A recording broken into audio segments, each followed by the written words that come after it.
na frère moko église moko aza pasteur bato bayebiye frère Didier Maïmba tout ça là qui est une mission il m'a dit ceci non on a ennemi about c'est le frère Didier Maïmba tout le monde qui a ambition naza contre mututé et qu'après l'émission ils étaient même prêts à menacer nga tout bato parce que là après émission bakata qui plateau tout na papa Pierrot Jero Solara na ye tout na bandeko basala kawana Hubert Chipuka na bazebele tout na bangi venemu ele kana na sima c'est que sûr évangile c'est Didier Maïmba ayaki ye moko te bayaki ebele yazaki ye moko alors il fallait na sagesse parce que na makamanda mais sagesse pe primaka donc il fallait na sagesse ya kolobela depuis que boninga bomona ye singala kingola bazolo bakuto ekosi alingaki pe na aliani parce que après mission frère Paul frère ko Perro ya ko perception que ezalela ki frère Paul la dame ndenge nini balobi maintenant c'est ça là qui après mission monta bimate heureusement félicitations à digital kuna sécurité totale malobalanga te ya évangéliste Paul Adams le rôle nzamba benganga naza fanatique ya vérité naza fanatique à parole de Dieu bato ba benga me pas ba pasteur na bango ba komi ba tala ku ya ba pasteur ba komi ba fanatique ba pasteur pourquoi yo frère évangéliste Paul Adams obin biso na sotozaki na ça mais ça totale émission to bi neutraliser spirituellement te anuka kangi yo te azaki déjà prêt que ce monsieur Sili que je sois menacé que je sois tabassé, or je suis Paul, je resterai Paul. Bah, qui n'a pas tout émission, il y avait des gens dans le plateau.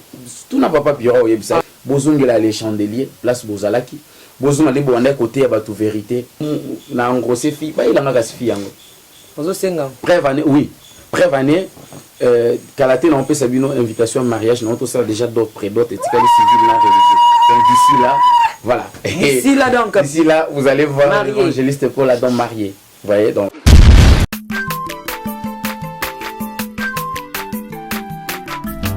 Azamwana motote po akosangai abongwani pete po awangata Nzambe alona zaria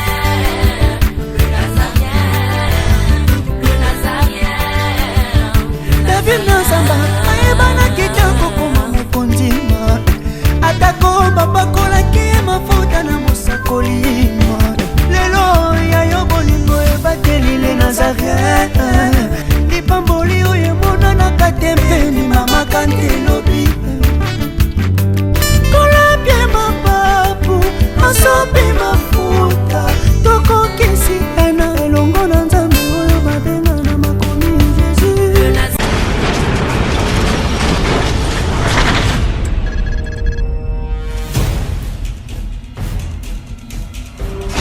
naolia bakiti na bamesa atanya ukondoko namona yo nachayo na mwamba na minito na kata pena katikata saki ya fufu. Oui, alors est-ce que tu bonjour Boni et l'autre côté et puis qu'il y a mon bureau à travailler tes micros donc dès aux ans on a eu galère na niveau 0 tout ça là boy moi il naza na mbongo vraiment mingi te mais nazo tchela bino moi mutio naza nango na agence moko boye Nazareta. Sarita c'est du sérieux. Oh maman comment des bongo donc yo pesa au futi mbongo kuna partir à poto biso to ya to jubilo na bengi ya Scotty agence moi ifongami comme nango Nazareta na kufie agence lisusu ndeke sansu mulongo kuna pour cela kuna eza mamba mulongo te ye si afuti mbongo kuna partir à poto biso tozoke ko récupérer biloko oli tika boyeko yiso mona makama bongo na monte bat papesi mbongo kuna biloko ko récupérer biloko oli na agence ezalaka mais yango ibandi mama leki nanga yebisi ngai mais na ndimite na lingi na mona kimona mbeso po likamba boye na monde na nesala te mama yebisa ngai bapesi mbongo kuna biso to récupérer biloko kolia awa ya solo boutique Nazareta ezali boutique ou ezali ya distribution ya ba produits alimentaires na sali poto sunga bandeko oyo même ba oyo bazana na peu de ressources comme les boyés bandeko bazana niveau à Kinshasa même avec un petit rien donc à partir à $10 $15 donc so na mbongo te ndeko na poto ko sunga yo awu zika biloko kolia. Maman Nazareta Nzamba pambola ya bakise mikolo ebele awa na sena mokili. Et bongo awa tozawa poto yeba adresse awa. La boutique Nazareth a été ici à Kobungate, toza sur avenue Monkoto numéro 1, direction Elengesa. Face à face na église catholique Saint-Vincent. Ah, direction Elengesa, Monkoto numéro 1, à face à l'église catholique Saint-Vincent. Ah, Saint-Vincent d'école. Bon numéro de téléphone, vous en avez déjà, vous en avez 3 numéros pour Paris, vous en avez un numéro pour la Suisse, vous avez un numéro pour la Suisse. Ah! Non. Nazareth, nous allons la Congo Sili. Julia, nous allons kangisa kia fufu. Il y a modé, il y a un foufou. Oui, pour la Nazareth, tu as un système en bimbi, dans Bongo Shingo. Bon, ok. Vous allez Silio. Ça c'est du sérieux. Abongwani pede po awangata. Nzambe alo Nazarien.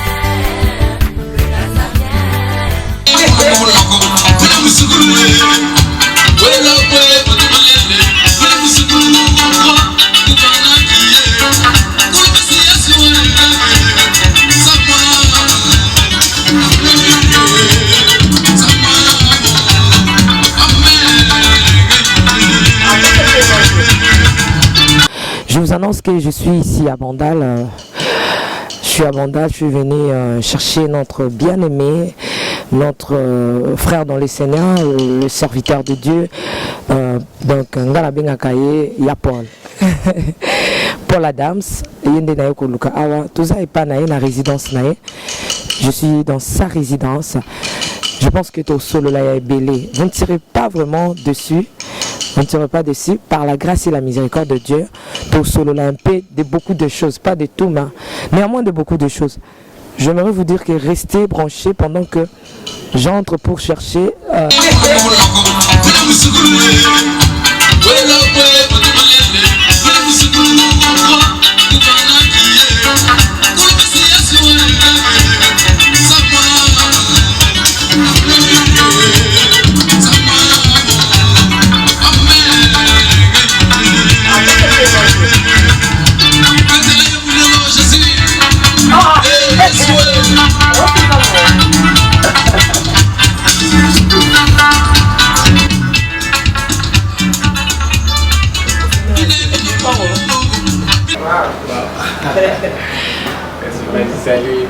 Salut, Shalom. Shalom, bien. Merci. Oui, ça va par la grâce de Dieu, Dieu fait grâce. Banazambe, donc, peuple de Dieu, Toye, l'homme de Dieu, le serviteur de Dieu, laissez-moi un peu enlever ces chapeaux. Nous sommes ici dans la résidence de Papa Paul, la mère Guilla Paul. Merci beaucoup pour vos décider. Je pense que vous avez décidé. Oui, bien sûr que oui. Avec le Seigneur, nous ferons des exploits. Voilà. Je crois que mission au Banazam Bazo, c'est l'amour tellement. Et je crois que pour la Nabiso, vous allez découvrir beaucoup de choses. Restez branchés, merci.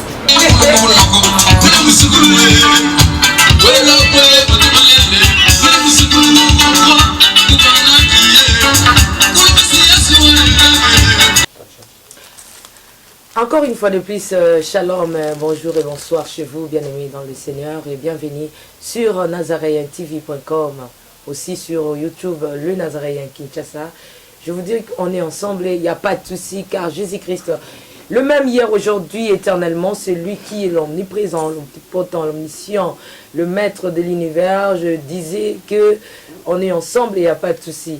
Et comme à l'introduction, vous avez vu que je suis bel et bien à la résidence de notre papa. Donc moi, je l'appelle souvent Paul. Donc Paul Adams, pour Nabino Bakbolandakaï, serviteur de Dieu, l'homme de Dieu.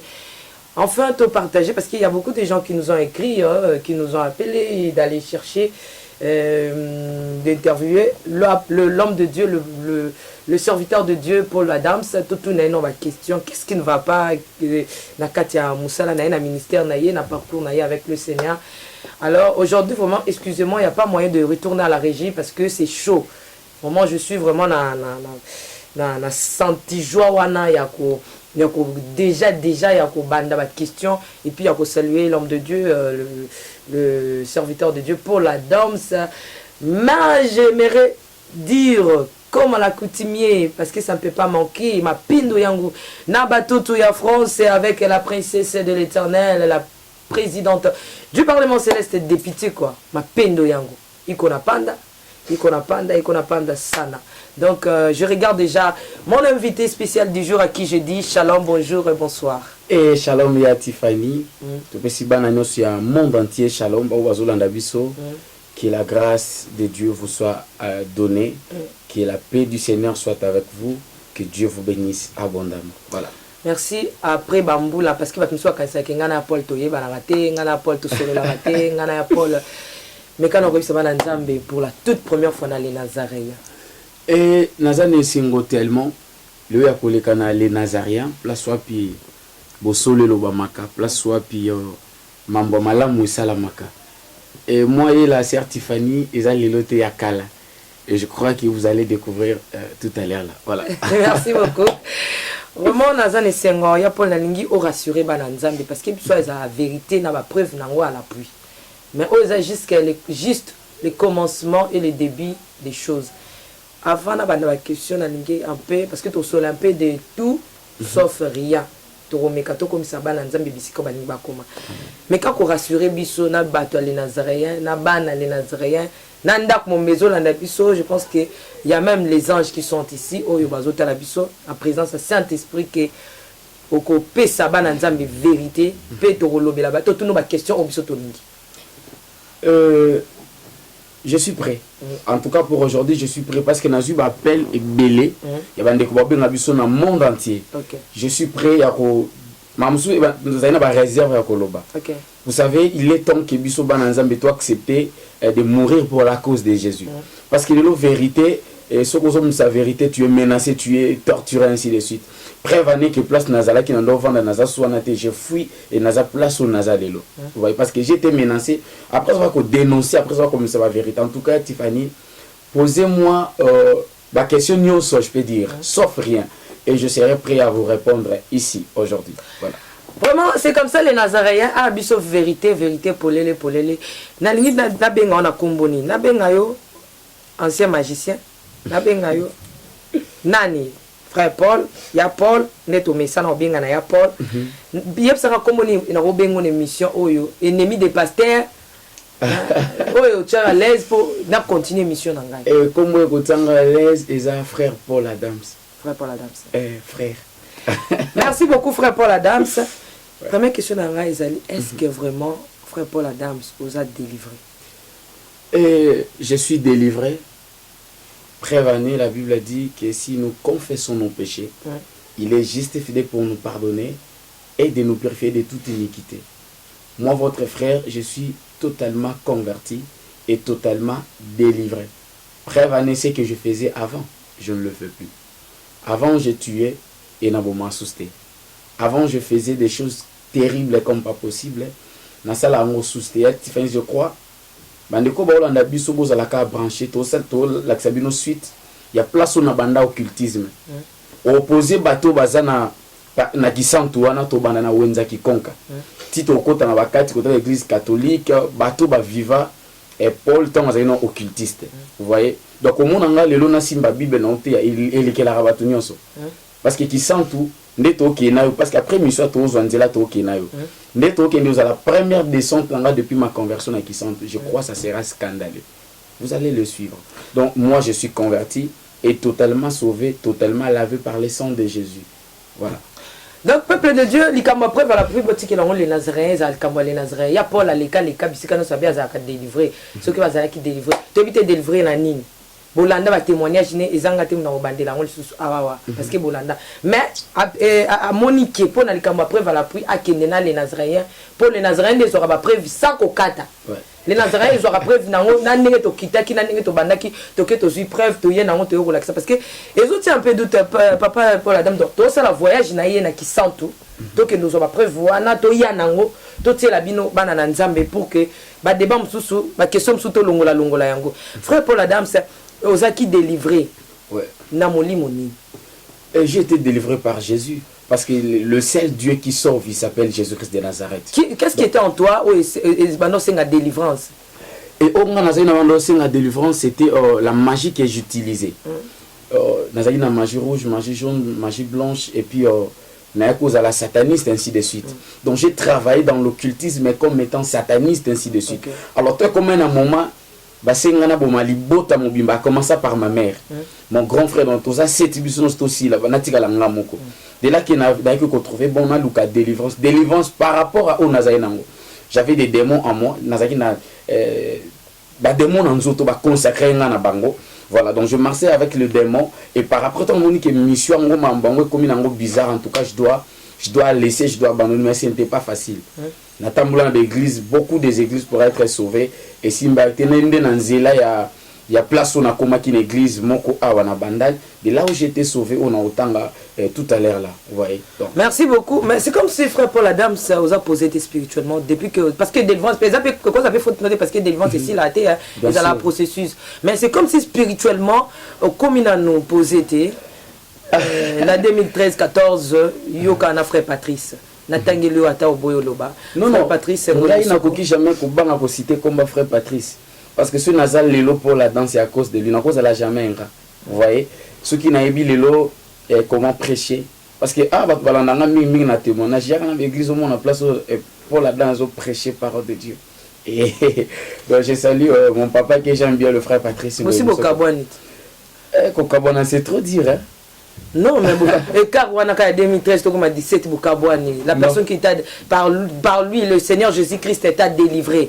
Aujourd'hui, aux autres les cas partout, aux autres tant que tout le monde on a pesi muto ya pesa kabiso chaque change ba comme moi comme ani moi nanté mais moko Joseph na pesi vraiment ba cette situation lobby.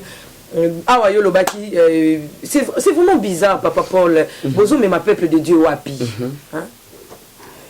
Et pour l'information, on a informé Bandeko que je suis toujours là avec le frère Patrice Moussoko. Il est toujours mon père spirituel. Quelles que soient les erreurs, les défauts, il restera mon père. Ouais. Parce que c'est à cause de lui que je suis sauvé. Natamboula dans cette église, je ne peux jamais délivrer. Mon pasteur, opposé à Kano, pasteur à l'obbi, en tout cas, Aïsso franchement qui est en cocaté. Expliquer qu'à Kano, on peut s'habiller sur 2 semaines ensemble. Tandis qu'il y a une condition à 2 jours pour n'accoucher. Maintenant, il y a frère Patrice Moussoko. J'ai été sauvé en 2010 et jusqu'à aujourd'hui, je sers le Seigneur. Voilà. Donc je suis tellement reconnaissant. Ouais, je prêche la parole de Dieu. Yatifani, vous savez, dans toute l'émission qu'on a na plateau digital Congo, na papa Pierrot, na frère Moko église Moko aza pasteur. Frère Didier Maïmba. Tout ça là qui est une mission. Il m'a dit ceci. Non, on a c'est le frère Didier Maïmba. Tout le monde a qui a ambition. Naza contre Moutouté. Naza peut contre pasteur Monté, mais Naza contre Misala Nabango. Naza contre ni apôtre, ni bishop, ni révérend. Mais je suis contre leurs œuvres. Donc il faut correspondre à la parole de Dieu. Tout ça contre Yango. Le pasteur en question m'a dit ceci. Au bout de se convertir, 2010, 2017 ans, mon évangéliste, Nania Bengio. Papa, ce n'est pas un homme qui peut appeler un homme, c'est Dieu qui appelle. Si vous regardez dans la Bible, les apôtres de Jésus, ils avaient combien de temps avec le Seigneur? 3 ans avec le Seigneur. Mais ils ont bouleversé le monde par l'évangile à 3 ans. Nabi, ceux qui 3 ans on est dans l'église corps de Christ. Il y a biso l'église à Congo. Des bangabas ont bébé spirituel na kata il y a fermissement. Jésus avec sa mission, il avait fait combien de temps avec sa mission? Vous voyez un peu, il y a Tiffany, l'appel quand Dieu appelle quelqu'un, il appelle. Quand Dieu a dit qu'il ne sait quelque chose, moi je ne peux pas limiter mon Dieu et dire que yo soko sali 25 ans, ngapina sala 25 ans. Non, c'est faux et c'est archi faux. Chacun de nous a sa façon onzambe à moi c'est Dieu qui m'a appelé. Voilà pourquoi le rôle nzamba benganga naza fanatique ya vérité, naza fanatique à parole de Dieu. Bato ba benga me pas ba pasteur na bango ba komi ba tala ku ya ba pasteur ba komi ba fanatique ba pasteur. Pourquoi? Non on a cité combat Moutouté. Non parce que boza ki ndenaye na plateau. Non moi je parle par rapport à parce que ezaka bango mon côté mais ils en ba bande ko bele ba komba fanatique ba pasteur. Pourquoi asa fanatique ne azo défendre pourquoi parce que yenda bengaye. Nga lelo na kati église frère Patrice Nenda benga. Non, ça le rappelle publicité frère Patrice. Oh, natika na système. Nga na osa la publicité à parole de Dieu, non ça la publicité à vérité. Botika la monde ngate na télé ton internet na ça la publicité à Patrice. On a dit que c'est mon père spirituel. Et on va dire que Dieu est Patrice. Nzambia. Dans les caras, on a passé 30 minutes en train de parler de Patrice Ngoyi Moussoko. C'est impossible. Je peux passer pendant 30 minutes seulement de parler pour Jésus. Pas pour le frère Patrice Ngoyi Moussoko quand même. Voilà. Parce que ce n'était pas lui qui m'a appelé. On n'a pas compris comment est-ce que tu as changé des stades. Vous étiez là pour témoigner Jésus-Christ. Mabe Osalaka, Batoliaka, Batobomaka, Batosalaka, Mabe, tout ça. Maintenant, étape on est à témoignage, au commissaire, il faut dénoncer. Et le moins qu'on dénonce, comme il a même dans le batu. Stade wana et ça parce que lorsque vous témoignez, le témoignage c'est ce que tu as fait. Na onzamba salelio. Maintenant, ba porte ba komo kota na kati, ba pasteur ba komo kota, ba évangéliste ba komo kota. Ba on peut tirer ba ontam ko ba bon la ba témoigner. Non, le problème qu'il y a Tiffany, la Bible dit ceci, si on trouve une colonne mabe qui ndete ai. Sokayokiyo, tu as gagné ton frère. Sokayoki te mema 2 personnes, Sokayoki te mema 3. Soka yo kité benga ba ancien. Moi je le fais. Na ba pasteur rebelle ba chantre mingi chrétien bazola. Netinan. Non, c'est la vérité. Non, je vais pas citer leur nom. Je crois baza conscient côté baza. Non, baza conscient te kokolo ba neti, il y a un frère intel tout tanga la biso. Na benko et ça parce que ba boke na luka bangote. Boya kamba la mona télé mais batu ba kena ke na luka lem sous certifié. La Bible dit hein, soka yo kité, lo bango non ensemble pour na yo azalo la païen. C'est ça que moi je fais. Qu'est-ce que vous appelez qu'on dénoncer? Quand vous dénoncez va œuvre, il y a diable. Mais on va pas non, non, on a cité à Bakombo à Batouté. N'a pas ça va sinon Batouban bazo repérer que non, sinon tel a pessi et qu'il y a un moment ils correspondent à Bango Sala. Voilà pour qu'ils ont dérangé Bango. Vous voyez, je n'ai jamais cité les noms des gens. On a les capons ont cité Komba Yesu. Dans un dénoncé, regardez, quand vous voyez telle chose et salami, ça ce n'est pas Dieu dans l'occultisme, mais ça se passe comme ça. Et non, ça va preuve na bassine. Et bateau bon va signe au évangéliste Paul à lobby, tout le monde n'a pas de côté, pas pasteur, pas bishop tel. Donc c'est ce que moi je fais. Ce bazar le lot dérangé, même mon qui c'est lui qui se sent piqué, connaît l'affaire. Et au moment le lot va commis mal à l'aise et je suis menacé comme pas possible. Vous voyez donc tant que vous dénoncez ça, c'est pas seulement toi, tout le monde est menacé, bateau vous dénoncer, vous voyez la psoka qui va menacer. Oh bien sûr que oui, il y a Tiffany, vous savez, le monde balingi vérité. Parce qu'on a besoin l'église est comme le rôle commerce comme le roi limo beaucoup touché comme il dit souvent que ne touchez pas mais ouais toujours touché ba ouais toujours touché les ba loi ya Bible. Vous voyez donc quand on bimi na ba loi ya Bible tous obligés à causer son nzela parce que tous on a besoin que vérité ensemble et bana tu as besoin que vérité ça la prêcher vérité et tambola donc c'est ça parce qu'aujourd'hui il y a même des hommes de Dieu comme le rôle ba nzambe mais c'est ce que la Bible nous dit que biso tokoki jamais kozo place en ya Tiffany regardez na bachia no bino botanga wana autant la combat Yesu eza mukie c'est mal le nom du pasteur le nom de l'apôtre bishop tel nzamba tel papa toko citer combat Yesu tezaka nzamba apôtre nzamba parce que ça la cause non ya Tiffany et que ça la ngazu a jamais tina okufa mais ce qui est important ça la passe ces années batu bakombo zo place en nzambe pour que le diable a la jeter. La Bible dit qu'il s'est révéré.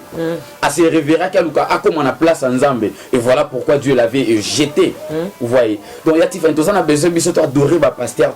On a besoin de adorer le Seigneur. Ce qui m'a fait mal aussi, je crois que tu as niveau il y a partout, na France, Belgique, États-Unis, dans le monde entier, en Afrique. Ils m'ont dit ceci. Après des missions au Salaki, soi-disant, pasteur, on a l'équipe internet. Même na preuve. Pour émission on peut coca quitter frère Paul Adams. Non. On coca quitter au défendre quitter to. Mais biso total qui moi ezali kama bata mate pour être sûr ezali kinga ezali pas longi yo. Ezali na ba émission boyambaki attitude ozaki dans pas ya bozaki déjà vérité. Bozaki frère Perro ayambaki yo frère Didier Maé et nani qui plutôt frère bayambaki yo frère Roger évangéliste Roger Baka na bozaki contre nani. Non, tu es contre Moutouti, tu vas défendre l'évangile. Na pasteur Morazaki na pembe. Ouais. Ou défendre qui bien. Aux à l'aise. Mais qu'est-ce qui s'est passé dans l'évangéliste Roger Bakaza il sous-souté. Vous allez comprendre une chose. Évangéliste Roger Baka. En tout cas, école. Non.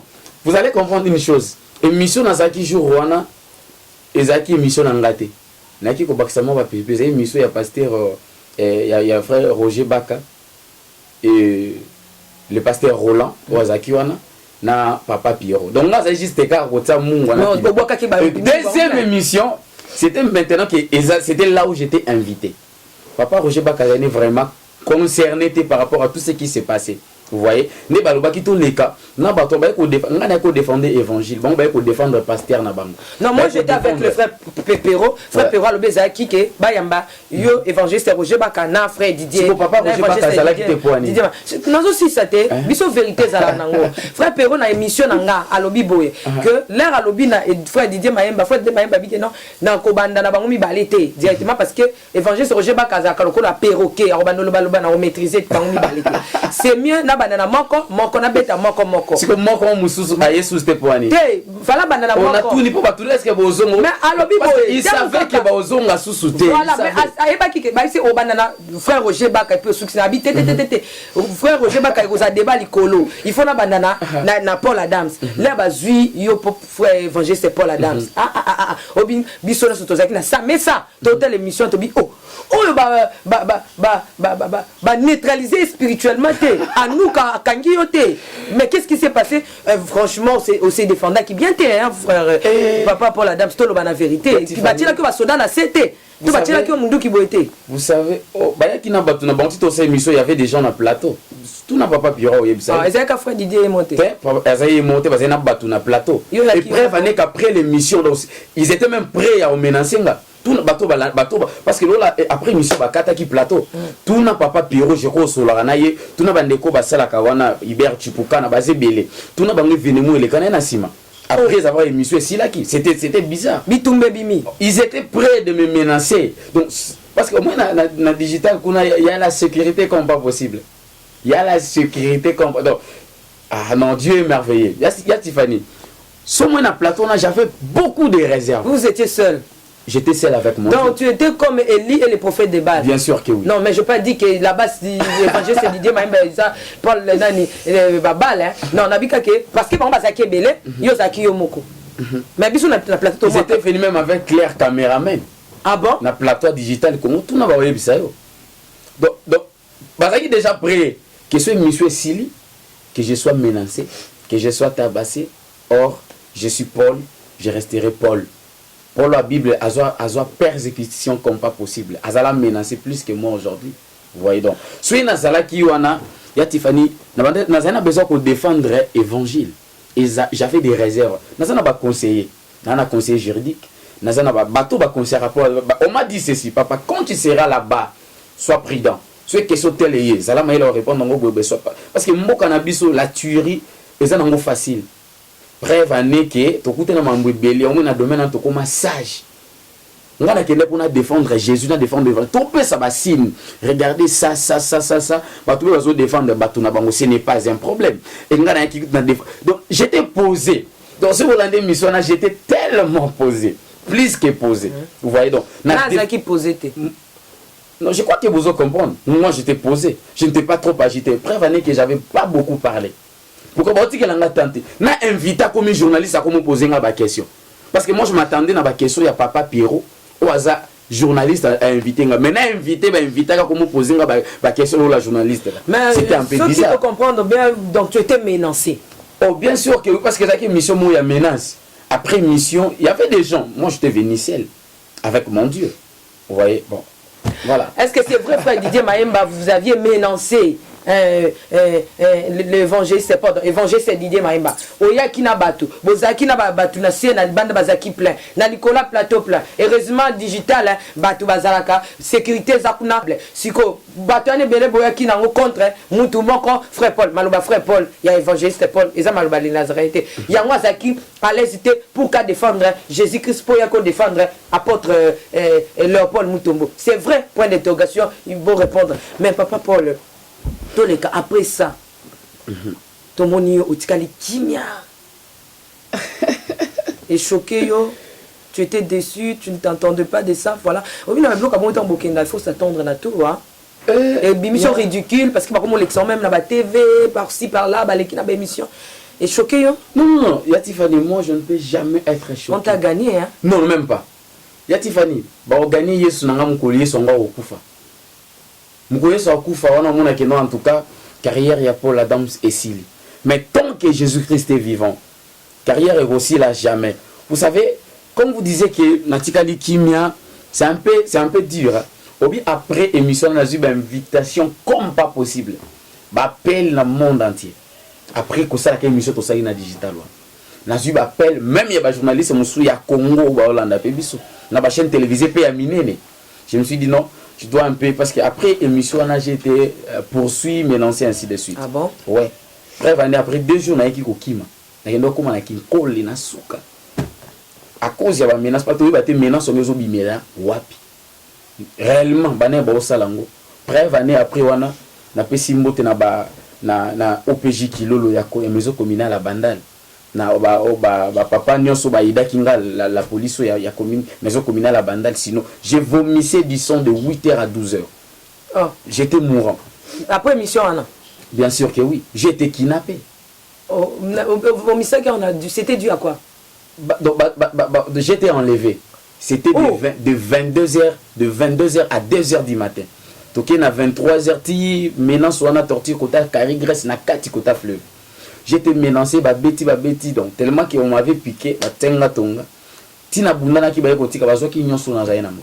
À mon retour na 4 ans na kozonga, il y avait un frère qui m'avait amené na moto na ye. Azo sangati na ndako. Na 4 ans na kena ki osala plainte contre inconnu. Ba bisinga auto sala ni na auto za déclaration. Car quand on wando loba na ko inasi. Tout ce qui s'était passé moi je ne savais pas. Je vomissais du sang. OPJ kilo batinga na nini na mutuka bakena na hôpital moza kana Bandal wana babikana bango tetina oke mama yema bana ba poser quoi na mais heureusement que police ezaki serveur bato ba minga les civil te ce sont des policiers ba preuve ya makile za tilelo na maison communale lamba o ezaki na makilo na tilelo za na maison communale ya Bandal. Voilà.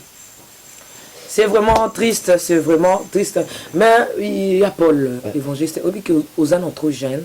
Ouais, trop jeune. Est-ce que quelqu'un mi batte la jeunesse parce que dans le plateau dans le cas qui papa Didier évangéliste Didier Koloba que ça fait mal au moins et que ça la passe les le pour encadrer bateau bimisi bango bana na ba monake basa ko attaquer papa na yo bongo albi apôtre Paul Léopold Mutombo basa ba valeur oyo eza na kati mboka mais aloba qui ça fait mal comment na batuloko abino bo bandeni Abi parce que mboka na biso ka ba kiparate. Vous savez batluka bino zandengeni. Mais biso toujours ko attaquer mutute. Tout ça ko attaquer, tout ça défendre l'évangile ya Yesu. To qu'est-ce qu'on a attaquer voilà. Mais quand on répondre na question ou pour on a poser question ou ça clair. Ouais. C'est quoi la question? Question na ngeza oui papa Paul. Concrètement. Ouais. Oza ko accuser misala nini? Oza ko accuser papa Léopold te. Mais misala nini oyo monaka ke eza dignité ezo bala na te na Bible na ministère amen. Toujours bela kaka ministère otangi wana te. Toujours bela l'église na kati église corps de Christ. Ba batiki vérité. Baki na gloire. Baki na célébrité ainsi de suite. De 1 na hôtel mais là ba pratique comme ça ma gorodo na nzoto là ce n'est pas biblique et ce n'est pas Dieu. C'est l'occultisme à l'église. Comme ça ba nyoka mutaza zamba taza forete. Comme ça basi ba biloko na sexe mpese abomo est-ce qu'on invite mpesa ngo kuna tambula ndenge nini. Biloko biso to hôtel na c'est bokote ya batu batika mabeba na yo ça sera une très bonne chose. Bozongela les chandeliers place bozalaki. Bozongela bonda côté ya batu vérité. Bozongela parcours na bino ya debi. Botika biloko ezo salama lelo na kati église corps de Christ. Ce n'est pas ça l'évangile. Évangile ya Tiffany cause la ka basé na témoignage te. Que lelo nzamba to évangile za la ka basé na témoignage te boté ya biso parole de Dieu. Bolonga na biso na kati ya ba biloko neza ba distraction, boté ya biso retour ya Yesu. Boté ya biso l'abandon de péché, c'est ce que nous avions besoin. Donc naza contre apôtre mon côté contre pasteur te mais naza contre misala au bango bazo ba osala preuve année. Est-ce que Yebi, quand on tout ça l'émission, Batou Babenga, il y a une sœur qui m'a écrit depuis Paris, je crois. Elle m'a dit, papa Paul Naza, tellement triste. Il y a un pasteur Bossala émission, Baleki na télé, tellement balobi bobéder, tu as engrossé une fille. Il y a un peu de tout, na pressé tes papa.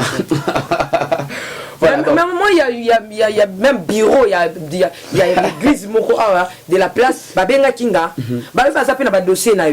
Maman Tiffany, en tout cas, toi, tu fais bien ton émission. Nous bénissons le Seigneur, nous sommes à Paris, à Jésus-Christ. Mais, papa Paul Adams, Paul Adams, pour ton information. Paul Adams, toza na ba dossier na ebele comme pe tango to yana ngala bi venez avec ça ce sera une très bonne chose. Avant de commencer à engrosser, l'évangéliste Paul, Yozala qui va nous donner ça, l'apôtre Léopold, na Mutombo, na ba époque, le coup 2000 et quelques, 2011, 12 là, tu avais parlé bien de l'apôtre Léopold. Mais qu'est-ce qui s'est passé? Bah lui comme na maloba, mi balé, na 2011 na 2017 au changé. Qu'est-ce qui s'est passé? Non, Stéphanie, vous savez, hein, il y a une colobate qui va au soba. Côté de l'occultisme, l'occultisme, ils avaient commencé dans les bons. Et aujourd'hui, côté dans le monde occulte, ainsi de suite. Natikala jamais koku misa mutu. Je crois que tout balande émission na baebi na ko répéter en sous awa. To sale émission na pasteur Dédé Kikavonga, église Pierre Angulaire ya Matadi Kibala. Azana Sangomala. Ba poser ma question, ko expliquer ba pasteur bazaki dans les bons temple. Et puis événement on expliqua qu'il n'a pas sa date na mois na jour ba te belé ba benga biso. Comment est-ce que to sali saka apôtre moko apôtre ngo apôtre wana accident to bimisa ba sous-vêtement ya basi ba capote ainsi de suite pour to minimiser ainsi de suite. Tellement à l'époque mutango azaki dans les bons. Ya Tiffany. Et ça quand mutumo akobongo na te il s'appelle Jésus-Christ de Nazareth. Il y a beaucoup de pasteurs bazaki dans les bons lelo. Pas beaucoup nganzia bazaso dans les bons te. Et biso to ko zala wana te pona ko kumisa misalo bango ba osala quel que soit au bango bazali. Non, on est là pour défendre la cause de Jésus. On est là pour défendre l'évangile. Donc c'est ce que moi je fais. Mais bon on a ndengeni komake au koma au changer et mokalo ba capote. Donc si j'ai bien compris, tu avais dit que problème est zanini. O ba copia qui image wana. J'avais expliqué là avant il était comme ça et après il est devenu comme ça. Bah longoli ya avant, bah tu sais où il y a après. C'est bizarre. Donc c'était comme ça. Suivez l'émission, vous allez voir. Voilà, je crois que les Nazariens, tu as une émission à Batouba Mona. Mona émission à Mobimbalango. Batala, comment, qu'est-ce que tu as comment tu as achevé. Et bah longoli parti à début, bah juste à la fin. Ba copie ba kumutango même na l'église na ba ozolo ba ki makambu ya banti valeur côté na quatre église parce qu'il y a un mutu ezoko bo église mais avant tout j'aimerais rentrer à la régie tous on soki pe preuve ya. Bonjour bien-aimés dans le Seigneur, que le tout-puissant de Jacob vous bénisse. Nous voici encore une fois pour vous proposer un nouveau programme. Et donc chaque dimanche sur le Nazaréen, vous suivrez le moindre de tous, l'évangéliste Roger Bach. En accord avec 2 Timothée chapitre 4, le verset 1 à 2, je paraphrase. Je t'en conjure devant les hommes et devant Jésus-Christ qui doit juger les vivants et les morts. Et au nom de son avènement et de son royaume, prêche la parole. Nous vous apporterons, bien-aimés dans le Seigneur, le message qui est basé sur Jésus-Christ de Nazareth. Afin que soit accomplie la parole qui dit, montrez-nous seulement l'agneau, cela nous suffira. Et donc chaque dimanche, sur le Nazaréen, vous suivrez le moindre de tous, l'évangéliste Roger Bach.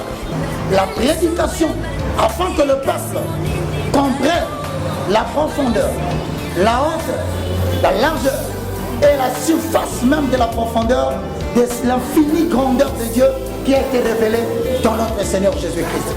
Et donc, comme bien aimé dans le Seigneur, transportez le message et annoncez-le à tout le monde. Et donc, chaque dimanche, sur le Nazaréen, vous suivrez le moindre de tous, l'évangéliste Roger Bach. À vous tous qui nous suivez sur YouTube, que Dieu vous bénisse.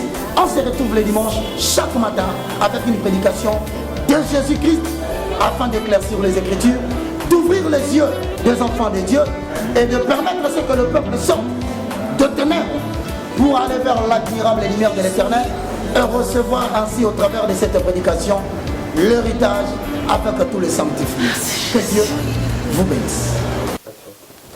Merci beaucoup na régie na élément et bien au Pessibiso évangéliste Paul toujours balobi que lorsque tu as Moussapi Boy na basusu yeba ke 3 et zongelo balobi avant longo la poti na liso ba pasteur msusu fo longo la na poti ya muta délivra kayo tant yo talara muta délivra kayo ba erreur nini o yo zo mona katina parce que yo za muta vérité au défendre ka Jésus-Christ. Et ya Tiffany, vous savez na ote bisoa qui nazaka fanatique à Moutouté, nazaka fanatique à Yesu. Nazani fanatique à frère Patrice Ngomoussoko qui est mon père spirituel. Nazani fanatique à pasteur Moko. Et vous savez, chacun de nous a ses défauts, a ses qualités. Okay. Mais jusqu'à présent, ce moment ils ont permettre d'observer qui est mon père spirituel. Vous voyez? Parce que je suis en train de... Je ne suis pas un gamin. Je suis une grande personne. J'ai compris le Seigneur. Je comprends que c'est l'anzambe ainsi de suite. Donc ceux qui n'ont mis en Gisasima, eza mpona tala liboso estce makambo ezaka bien to makambo ekoma obeba. Jour où on a réponse à couper Sabino par rapport à la question, je vais vous donner la réponse. Et jusqu'à présent, dans une réponse à couper sa tête, je suis en train d'observer. Toi, tu as le temps. Ouais. Mais comment qu'on observe bateau que tu vas musika observer par rapport à moto? Non. Le problème est que vous savez, esa différence esa na moto yo yebi bien, na moto yo yebi que asa ne kunate. Ce qui erreur ekoya à cause ya kotombama à cause lo romombe koya nandeka ngana zana certifani to kozala awa na mwata on asana kata monde occulte na biba occulte c'est baloba ndeni bavanda randeni batala randeni basala ramam na bango ndeni tout ça eza ba biloko naza ko observer. Vous voyez, c'est la monique en tout cas eza sous en tout cas je vais me retirer pour mon que yeso za sous frontière à la pointe. Faut se retirer déjà. Tu na se retirer dans te. Ou bien on se retirer pour Sentaki. Bon, je crois, ils appellent bien par rapport à la question. J'ai appris que j'ai engrossé une fille. D'ailleurs, sauter qu'elle est sur Facebook au monde, la page nanga. Il y a une sœur qui m'a appelé. D'ailleurs, j'avais engrossé une fille. Fille en autant voyé que qui a dans zemi et na midi mbiki de père qui et sangongo bimate. D'ailleurs, ma voisin m'a dit que singa ainsi de suite. Au dernier moment, on a hospitalisé. Pour la Makila ou Sanzaki? Non, Makila na Sanzaki après émission. Après émission, j'étais enlevé. Babi, na midi mika ina ndako. Batu bayi misanga qui na hôpital. Bakati singa. Na linga ina se pendre pourquoi? Parce que j'ai engrossé une fille ainsi de suite. Je me suis dit waouh. Et puis bazana ma preuve, j'ai dit avant qui n'a hospitalisé. Donc, bref, année, je suis là. N'a hospitalisé. D'ailleurs, n'a en pleine croisade. Na Massina, Nancy Sango, Lobby Awa. Donc, Boya Otala, au monde, a full immense comme pas possible. Non, parce que les Nazaréens, quand ils ma vérité, Bolandango, full comme pas possible. Bazolanda miracle, Bazolanda parole de Dieu. De là-bas, je suis en train de prêcher sur l'enlèvement de l'église. C'est ça le message que l'église a besoin. Pour nous, nous sommes bimi na banda, côté la biso l'église. Pe bolinko vanda na babante bolinka ka boko makodloba, boko makoteya, boko makosala ba miracle. Et ça ba miracle la mino boteya na ngokunate. Non, on a zaka basé na miracle. Je suis basé na parole. Mais miracle peut s'alimenter par. La Bible dit voici les miracles qui accompagneront à ceux qui auront cru à mon nom, vous chasserez les démons. Pour l'angana ndimi, miracle les hommes atabisi, ils ont accompagné ministère ya Paul Adam. Bon, c'est un peu ça. Et nous avons basé na ba miracle, ba spectacle non, nous avons basé na parole de Dieu. Je prêche sur le retour de Jésus. Et nous avons ça bandeko bazola ngana monde, c'est parce que ba te belé bazaki déçu par rapport à Obatu Balobaki. Vous voyez, Moussa Lobi il n'a été jamais magicien. Voilà pourquoi je me suis dit, pour élever diable. Je passe ici pour élever le nom de Jésus. Bref, allez ngati mon loba. To kitana les Nazareth, casse aussi ça toujours qui n'a bien na qui sent. Vous posez question à bateau ba viva et vous allez écouter là, moi je vais croiser mes bras comme ça. Merci beaucoup les Nazareth qui sentent que la bino ba preuve en parce que kindo qui peut comme le bateau te la ngotolo ngape na za kindo qui vraiment franchement bateau ba zala kindo qui ba linko ndima ngote bateau ba ute ki kuna bazo ndima la bango c'est que ça ngopé moi bien bon ndima la bino donc c'est un peu ça maman 666 kuna na masina ceux qui peut na pas kuna andima kana yake azana na 666 vraiment c'est triste papa pour la dame mais to zo temps ya ko lobela sous témoignage no le to ngato lobela kaka actualité ceux qui va le papa pour la dame c'est tout le monde il y a le bien il y a aussi le mal oh le bien parce que par exemple sa confusion 5 pasteurs oyo baza ya bien wana obanga ko lobango te oyo zomona qui sont dans le bon jusque là voilà quelque chose batu bako loba en tout cas ça sera difficile na citer ba komba ba pasteur au baza dans les bons ceux baza dans les bons yesu nde a ko témoigner bango yesu a témoigner bango parce que le lo loba makambo ya ngoto loba o loba za dans les bons lobitan a robé batala kutu pour la dans lobaki ba profiter ne ba comment élection na ba chaîne ba ata bino bolobi magicien kuta lobaki obi que témoignage na ba comment élection na ba chaîne na bango ba et comment il là donc prédication ba otsongo na écran na bango ba tuba na ba otsongo na ba chaîne na bango et quand lelo batango ba sala publicité pour là-dedans depuis ba comment fingaye ce n'est pas grave donc pour moi non témoigner jamais au pasteur baza dans les bons ceux baza dans les bons nzamba témoigner bon la Bible dit que bokoyi ba bango na misala na bango mais ça kende ba futaka ou bien té ne banda ko lekisa bongo fallait pas foot tout ça ba formation le cas ba foot qui bien to zo qui l'autre côté yango baluki o comme pour attaquer pour est-ce que tu dis qui contrat to signer contrat ba pesa ngambongo ya Tiffany na c'est la nzambe jamais pour na mbongo si je sers le Seigneur moi je travaille à la banque je gagne mon argent je paye ma maison je fais mes histoires mutu kanaza nango nazo tambola ngeza te église mte sombelanga biloko nangeza église te je vis par la grâce de Dieu.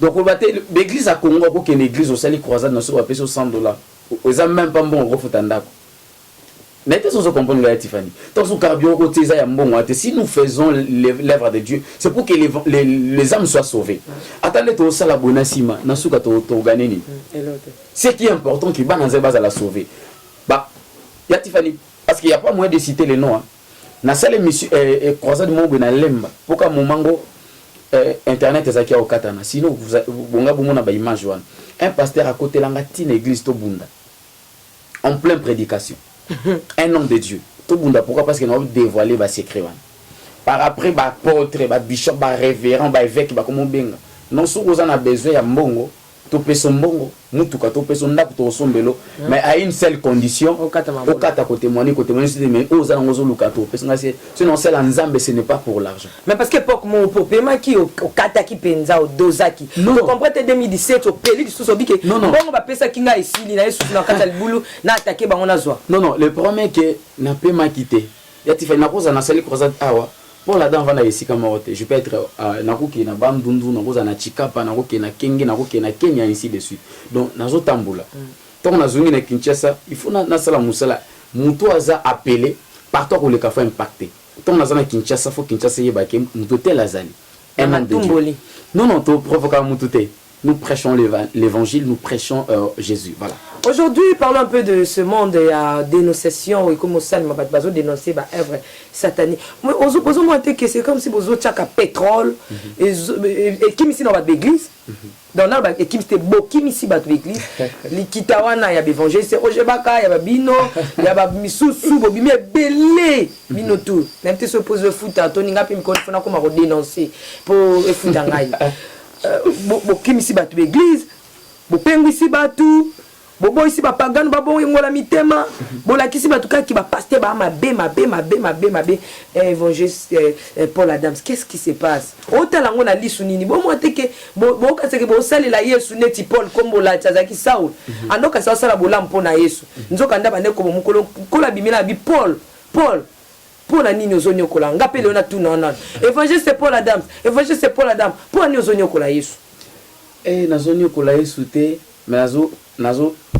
kosunga ba chrétien ba comprendre vérité bible bito koyeba solo yokangola biso c'est to salango et ça pour que bananza mbasa la sauver vous voyez selon la parole de Dieu donc tout ça fondé na ba écriture tout ça fondé na parole de Dieu donc tout ça libandate tout ça vraiment dans la Bible vous voyez ya Tiffany ce que nous faisons aujourd'hui on a besoin que batuba comprendre vérité comme la Bible dit qu'il faut sortir au milieu d'eux et ne prenez point part aux œuvres infructueuses de ténèbres, mais plutôt condamnez-les, car il est honteux de dire ce qu'ils font en secret. Yaya, maramo batona borosala en cachette yo yebité. Donc biso batoto l'équipe parce que eloko esalami ezaboué et dégâts nango par après aux ala oyo. On a besoin que bananza mais quand même pas comprendre. Tous autres les la mutute. Est-ce que sur le biso enlèvement de l'église? Toi biso que donc vous dites matiana ce n'est pas biblique non to quoi pouiller yo. Au biso l'abandon de péché. C'est bien bon que Dieu soit loué. Tokoki jamais ko limiter nzambe na biso ke nzamba ko sala telle chose ya Tiffany nzamba ko sala quelque chose je prie lelo nous seleketa ko bima mais et comme ma doctrine ngate lelo mu selekete lobi mu selekete lobi ana mu selekete siko na yebite na nzota muntu biloko ana ezovanda wapi ko sani yango biso tozana besoin ke bana nzaba comprendre vérité babi manakata ba futilité nakata fanatisme tozonge la Bible tozonge la évangile que to prêcher Jésus et que non que to ndolanda ba miracle so te église belezo tonda lelo c'est à cause de ya ba miracle parce que les Congolais balingi bongo pas seulement les Congolais na monde entier bato balingi miracle ba mona ratiko tak ba mona rafara or place où le besoin na vérité bato ba kente on nzamba la musaba bato lola ba Jacques Vernon bazonga tana bomoyi po bazongisa bato suna ozo dénoncer bato belé mais pourquoi seulement église ka moko des hôtels melayo tout ça na bateau ba misa mbongo tout na bateau yo bazo ko ça ba makam terrible mais pourquoi kaka bateau moko des hôtels melayo c'est que boyebani problème ezani ya Tiffany ndeti ngai na muto na yebi tata leki na tela tangi kombo nanga. Vous savez ça mutu musu lelo. Là où je suis, il y avait un frère.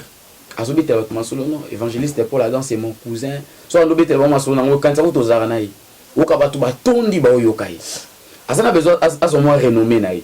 So un jour un frère là il Paul Adam on a mais fona lukana mone. Atu ninga ce que bi frère tel, on a bien. C'est vrai, chaque heure tel a la place tel. Nga OK so yibo bipenga. Obi na kyota la frère ngwa amuninga ba komo lenga. Na yebiete, na monete me kuna lobi kaza cousin nanga. Mutu sa ko lekana parce que so leki kana te obi ka Paul Adam utasala ki boy. En gros saki, a sentaka sa batu ba rolando comme pas possible. Parce que Dieu nous a fait quand même grâce yako bato ba pesa biso quand même confiance. Vous voyez, dans le monde entier. D'autres boyo ka bongo obi message ba lection ya o na en gros c'est fille, ba il a ngaka fille yango. Bref année, oui. Bref année, Kalaté n'a pas sabino invitation à mariage, non tout ça déjà d'autres près d'autres éthiques civiles là religieux. Donc d'ici là, voilà. D'ici là donc. D'ici là, vous allez voir l'évangéliste Paul Adam marié. Vous voyez donc. Comme ma maman déjà. Elle est là, elle est surprise pour la boba ko enlever. En tout cas, je la protège. Elle est trop belle. Vous allez la voir. Waouh. Donc ezalaki ndeli kamba mariage coutumier, ezalaki nango teli kambu ya ko engrosser mutu. Voilà. C'est un peu ça. Et puis brève année, depuis que je suis avec elle. En tout cas, on est en train de vivre dans la droiture. Je n'ai jamais vu son corps. Non. Jamais. Elle est là, elle est en train de me suivre. Je la salue. C'est une fille qui craint Dieu. Waouh. Voilà. Vraiment, c'était un peu ça. La vérité, Boka dans les Nazaréens. Il y a pindola, kundola yango, to bimise la bino yango. Vraiment, c'est pour ça la preuve. Évangéliste Paul Adam Sabibo yanango. Oh, il y a un dossier na ine ba to benga kingai. Boya na dossier wana toko lekisa yango. Toko lekate ba to ba mbrouiller ba na nzambe. So ko za na dossier pe ya évangéliste Paul Adams, asali mabe to atika ba asela kindokite to soki déjà besoin prévu nango. O asela kindokite biso na nzira to soki. Mais o etika misusu to zo maîtriser on te boya na ba preuve wana pour que to la kisa bana na nzambe to tika ba débat misusu évangéliste Paul Adams to ko zo tona yo. Merci beaucoup na nengo ya mbipiso. To ko zo to beta. Mais so ezali loko o ezo sala un peu passé autotunioté au faut annoncer bana nzambe les amis. Et bon, eza penza et ça n'a pas cité ce qui m'avait dérangé un peu. Appelle les bateaux babengi qui pour la bien à midi mbiki. D'ailleurs na Kinshasa bateau babengi na kufia. Ah bon. Nzamba pambola pasteur Stewart Longolia zaki na Lubumbashi je crois. A bengi nga numéro zo lekate. A bengi bané l'église le frère Papi Kanyombe. Ayeko benga appelle ay benga. Est-ce que c'est l'évangéliste Paul Adam? On dit matabino biso toyoki kokufi. Toyoki ke ba sorti au midi mbiki toyoki ki en tout cas Paul Adam. Est-ce que c'est vrai? Bandimite ba yeti nanda ko pananga. Na su ba appel ya ba pasteur na ba frère na ba sœur. Donc c'est la preuve que Paul Adam a aimé dans le monde entier. Vous voyez donc et donc il me qu'on dérangeait pas vraiment parce que je sais que c'était faux et archi faux. Paul Adam midi mbiki à Koufi à hospitalisé, je suis là à la maison chez moi. Voilà. Merci. Quand est-ce que le mariage? C'est pour quand? C'est d'ici là. Tu vas causer là parce que ma fiancée a qui n'a moi matanga, ma famille, et Kundami déjà, et Kundama Ilobi. Et je crois que là, ma matanga est l'équipe d'escoto les canards. Au moins, on peut mariage dans les Nazaréens. Donc, année aussi la tête. Oh, bien sûr que oui. Merci beaucoup, nous sommes arrivés à la fin de cette émission. C'était là l'évangéliste Paul Adams. On a posé des questions. Oh, vous avez posé ça. Il y a une émission, vous avez un peu inquiété par rapport à l'émission à se défendre, non? Et Zalaki qui battu, Zalaki na plateau. Donc l'évangéliste Didier Maemba, Psychazo, le Nepsoto PC Mbote, Aki et Mokote, Aki na battu, Bazaki na C, Bazaki Nicolo, ou la vérité, un peu photo tout dans Papa Perro, Nini, Yom de la vérité, chemin de la vérité, encore bon Belapso, et l'autre, il fallait tous années émission, mais il reportait qui un peu dans cause Yamboula, Tozalana, habitation dans nos vérités. Et il y a une chose, Tiffany, ce qui m'avait fait mal. Quand on sait l'émission d'un pasteur Didier Maemba, à la fin, on a autant la version sur l'apostasie. Et il y a un frère au Bazaki Newana, il était fâché. Regardez-moi ces frères ici. Il dit que l'apostasie viendra après l'enlèvement. Je me suis dit, ah bon? Mais quel enseignement on besoin? L'apostasie, c'est l'abandon de la foi. L'apostasie, ce n'est pas pour les païens. L'apostasie, c'est pour les chrétiens. Donc, une personne qui était dans les bons, il abandonne Jésus. Donc c'est déjà l'apostasie. À l'homme, na quatre évangile, la vérité, à côté de la fertilité, ainsi de suite. C'est ce qu'on appelle l'apostasie. Merci. Dans l'apostasie, donnez aussi votre numéro. Et merci pour nous découvrir Rolanda Bisso. Na pesi mbote na sœur nanga soutenir nga mingi na ba prière. Elle est en France. Maman MTB, je l'aime beaucoup. Je l'aime vraiment de tout mon cœur. Nzamba Pambola Bino, au bazar, à soutenir nga mingi MTKB. Et la grâce divine, elle est à Paris. Et le nom mobile docteur Jean-Michel Moussoungaï. Donc Aza est né na Bisso na université. Donc il est abimaki avant Bisso et le loisir à Paris comme docteur. Et Bisso balé qui n'a pas monté au na Sima. Et merci beaucoup docteur Moussoungaï, place aux Alines à Paris. Nzamba Pambola Bino longona mameza couple oyo ba soutenir na prière. À tout moment, s'il y a un problème, parce que soutenir en prière, c'est quand vous faites pour la dame. Va soutenir un peu sur la prière. Donc, c'est ça couple, on va soutenir Nanyoso. Voilà. Financièrement, moralement, physiquement. Et voilà. Donc, Nzamba Zwa le coup. Merci beaucoup. Le numéro, il y a pour la dame, plus 243 82 45 74 747. Plus 243 82 45 74 747. Vous avez le numéro Nanga Kozonga na Viber, Imo. WhatsApp, ainsi de suite. Je crois suite aux oya, les tours décortiquer sous ma moussou, na qui sent ça la émission na bala.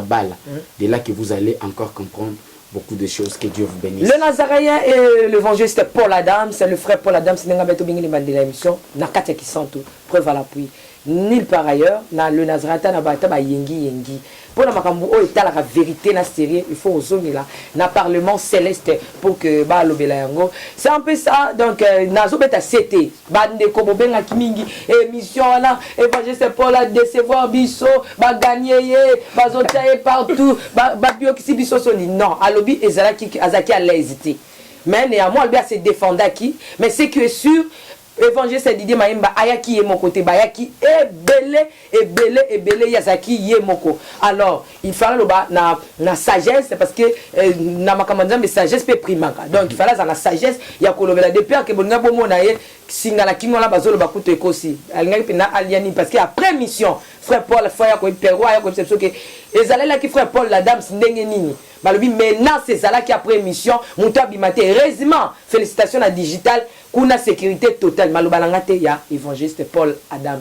Pourquoi ça si ce n'est pas vrai? Réagissez bino atozaki na kati ya émission soki ezaki bongo te évangéliste Didier Maïmba tozaki na pe na matango la kakinga ke okoya le Nazaréen pour que toi ko sololango o biso batali ya ba net tozo panza vérité pour que soki vérité yango eloba mission pesa vérité te yaka ko loba o ezali contraire ya o papa Paul Adams alobi soki pesa na moto to tikaka kan kolesu azwa lokumu. Merci beaucoup frère papa Paul évangéliste Paul. Merci. En tout cas je bénis le Seigneur. Amen. Dans tous ces tcha.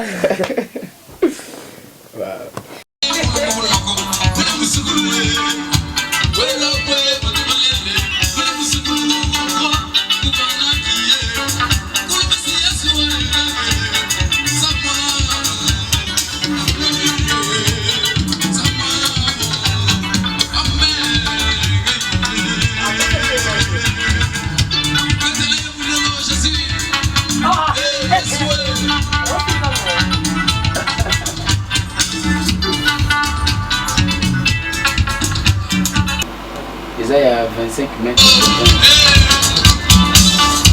Oh ouais. Oh yo.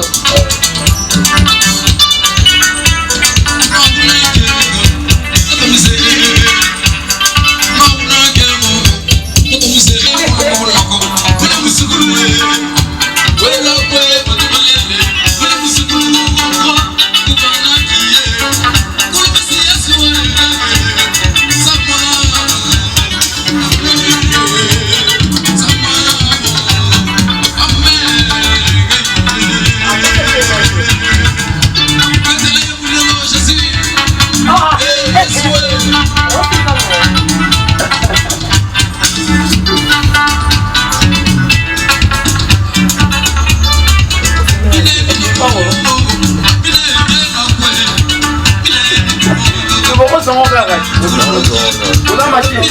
Ok. On a machine. Oh, j'en vois pas ta bien.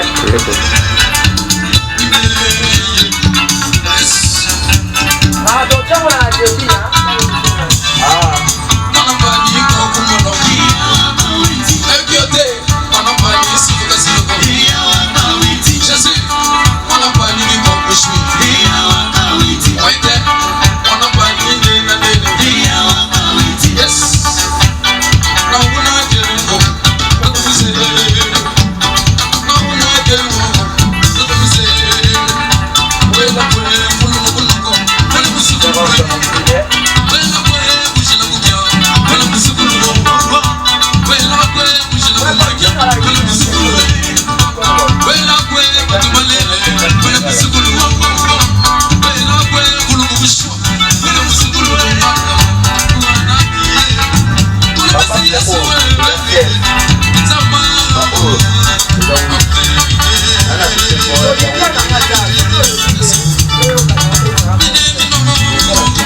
akosa ngai abongwani pete po awangana nzambe ya le nazarien